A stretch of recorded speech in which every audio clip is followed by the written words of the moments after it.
আমাদের প্রিয় নেত্রী রেপিএস তিনি আমার প্রিয় নেত্রীর নামকে ভাঙিয়ে রেহানাপার নামকে ভাঙিয়ে গোপালগঞ্জে দীর্ঘদিন একটা অচল অবস্থা সৃষ্টির পায়তারা করছে।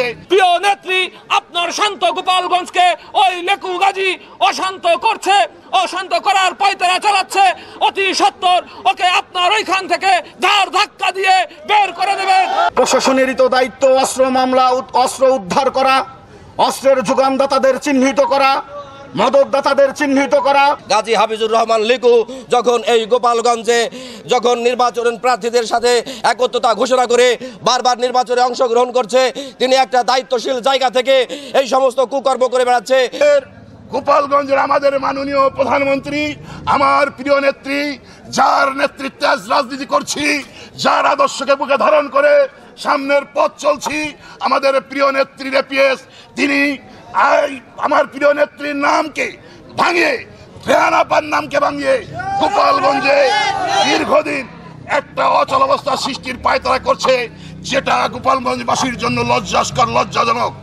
আজকে আমরা এই গোপালগঞ্জবাসী দীর্ঘদিন জামাত বিএনপি ওই স্বৈরাচারী এরশাদের বিরুদ্ধে আন্দোলন করেছি। এই আন্দোলনের মূল শক্তি ছিল গোপালগঞ্জের জনগণ।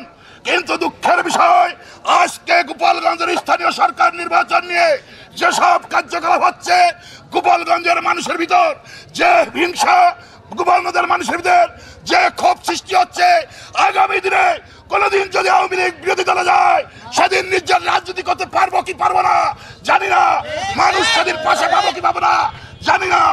আজকে প্রশাসনের উদ্দেশ্যে বলতে চাই, আপনারা বিভিন্ন জেলা থেকে এসেছেন, আপনারা আমাদের ভাই, আপনারা কার নির্দেশনায় কি কারণে এগুলো করছেন জানি না। আপনাদের কাছে উদ্দেশ্যে বলতে চাই, গোপালগঞ্জের সামগ্রিক যে পরিস্থিতি, এটা আপনাকে মাননীয় প্রধানমন্ত্রীর দপ্তরে আপনারা প্রেরণ করেন। এ না হলে গোপালগঞ্জ মনে হচ্ছে অল্প কিছু লোক মিছিল মিটিং করছে, কিন্তু একবার আগুন ধরে গেলে সামাল দিতে পারবেন না। গোপালগঞ্জের মানুষ, সংগ্রামী জনগণ, একটি আকুল আবেদন জানাবো, প্রিয় নেতা, প্রিয় নেত্রী আপনার শান্ত গোপালগঞ্জকে ওই লেকু গাজী অশান্ত করছে, অশান্ত করার পায়তারা চালাচ্ছে। অতি সত্বর ওকে আপনার ওইখান থেকে ধার ধাক্কা দিয়ে বের করে দেবেন। আর যদি দ্রুত তাকে বের না করা হয়, তাহলে সাধারণ মানুষ, গোপালগঞ্জের শান্তিপ্রিয় মানুষ আর ঘরে বসে থাকবে না। সারা গোপালগঞ্জ আমরা অবরোধ করে রাখবো। আজ 19 তারিখ, এই 5 দিনে কি প্রশাসন পারেনি একজন আসামিকে গ্রেপ্তার করতে? এই 5 দিনে কি প্রশাসন পারেনি? এই 5 দিনে কি প্রশাসন পারেনি? প্রশাসনেরই তো দায়িত্ব অস্ত্র মামলা, অস্ত্র উদ্ধার করা, অস্ত্রের যোগানদাতাদের চিহ্নিত করা, মদতদাতাদের চিহ্নিত করা। অস্ত্র মামলা করার দায়িত্ব কাদের? অস্ত্র মামলা করার দায়িত্ব প্রশাসনের। প্রশাসন কি করেছে এই 5টি দিনে? প্রশাসন কি কোনো অগ্রগতি দেখিয়েছে? একজন আসামির বাড়ি কি প্রশাসন গিয়েছে? কোনো তৎপরতা কি আমরা লক্ষ্য করেছি? উল্টো আরো আমরা দেখেছি আমার ভাই হত্যা হয়েছে, উল্টো আমার লোকজনই বিভিন্নভাবে প্রেশানির শিকার হয়েছে। নির্বাচনকে কেন্দ্র করে কেন তার 3 দিন পরে এই চন্দ্রদিগুলা গ্রামে এই বিজয়ী যে প্রার্থী বিজয় হয়েছে কামরুজ্জামান লুটুল ভূঁইয়া, এনার নেতৃত্বে কেন এই শান্ত পরিবেশকে অশান্ত করা হলো? এর জবাব চাই প্রশাসনের কাছে। এবং আমি ব্যক্তিগতভাবে 2010 সালে সংসদ নির্বাচন করি বঙ্গবন্ধু কলেজ থেকে।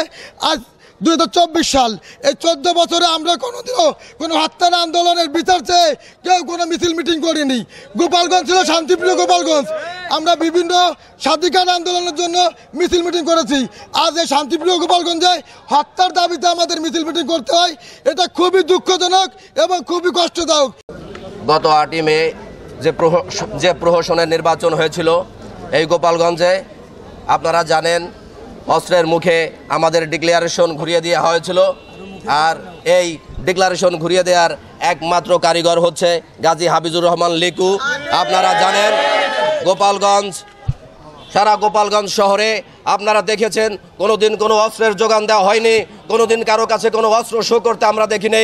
কিন্তু এই ডিক্লারেশনের পর গাজী হাফিজুর রহমান লিকু যখন এই গোপালগঞ্জে যখন নির্বাচন প্রার্থীদের সাথে একত্রতা ঘোষণা করে বারবার নির্বাচনে অংশগ্রহণ করছে, তিনি একটা দায়িত্বশীল জায়গা থেকে এই সমস্ত কুকর্ম করে বেড়াচ্ছে এবং নিজের ক্ষমতাকে জাহির করছে এবং গোপালগঞ্জের মানুষকে বোঝাচ্ছে জননেত্রী শেখ হাসিনার কথা বলে বিভিন্ন খাতে সেটা প্রোভাইড করছে যে ওনাকে জননেত্রী শেখ হাসিনা গোপালগঞ্জ পাঠিয়েছে, ওনাকে ছোট আপা শেখ রেহানা গোপালগঞ্জ পাঠিয়েছে।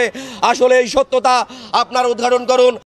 সেলিম ভাইয়ের সাথে আলাপ করার পরে জেলা প্রশাসকের মহোদয়ের কথা বলা হয়েছে যে একে উনি অনুরোধ করেছেন সংক্ষিপ্ত করার জন্য। সেলিম ভাই বলেছে তোমরা এই গরমের ভিতরে শান্তিপূর্ণ একটা অবস্থান ধর্মঘট করে অবস্থান কর্মসূচি পালন করো, এরপরে যাতে ওখানে কোনো হটকারিতা না হয়, কোনো ছেলে যাতে উত্তেজিত না হয়, নেতৃবৃন্দ যাতে শান্ত থেকে কর্মসূচিটা পালন করে। আর তোমরা একটা দাবি নামা দাও, সেই দাবি যেটা বললেন কি জন্য স্মারকলিপি, এই স্মারকলিপি দিয়ে আসো। স্মারকলিপি অনুযায়ী যদি আইনানুগ ব্যবস্থা গ্রহণ না করে পরবর্তীতে তোমরা কর্মসূচি দিও।